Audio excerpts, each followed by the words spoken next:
Hello guys, isang mapagpalang gabi na naman po muli no, sa ating YouTube channel. Yan po.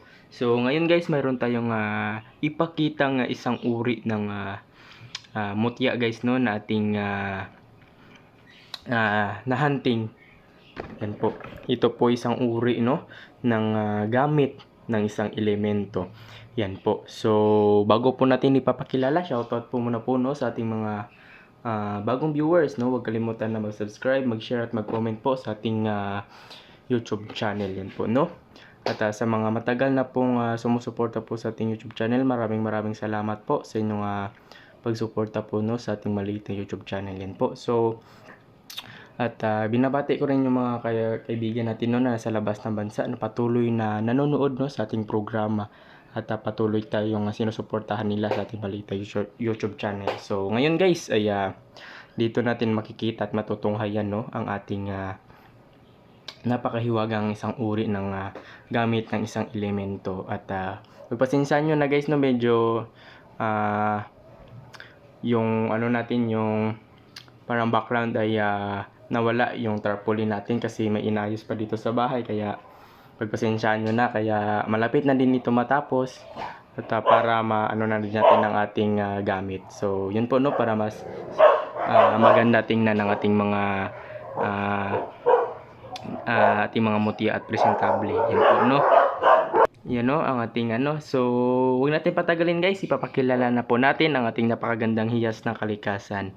So ito po isang uri ng isang uri ng kalo ng isang diwende. Yan po no, kung makikita nyo, yan po, may wangis pa siya guys. Oh.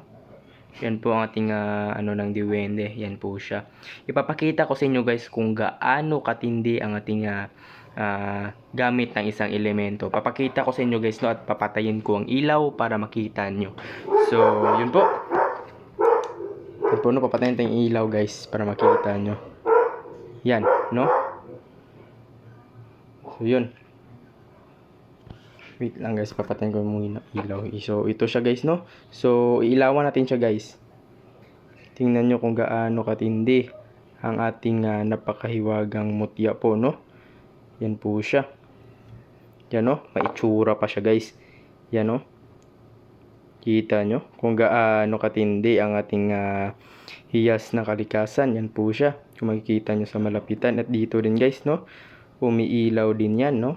Yan po siya, ang ating sombrero ng diwende. Yan po siya no.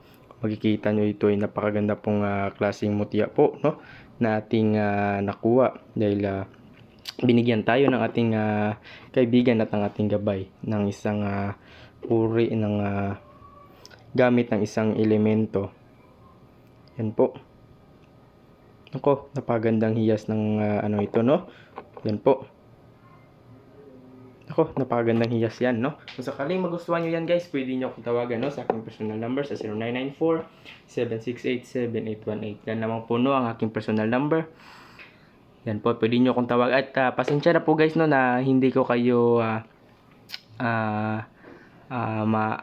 ma-response sa message nyo dahil ang aking SIM po ay wala pong pantawag, no? Mas mainam na tawagan nyo na lang po ako sa aking personal number. Yan po, no? 0994-768-7818. At hindi natin makakalimutan guys si ating Amara Oil, no? Yan po si Amara Oil na napakaganda po sa ating katawan. Hindi po ito formula ng isang tao guys, no? Kundi isang napakagandang diwata. At binigyan tayo ng formula nito. Yan po, anak ko. No? Ito po si Amara Oil. Marami itong benepisyo sa ating katawan guys, no? Ang ating Amara Oil. Yan po siya. Yan po. Kung sakaling magustuhan po nyo po yan, no?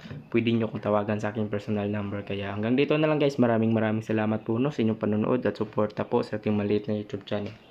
So hanggang dito na lang guys. Maraming salamat po.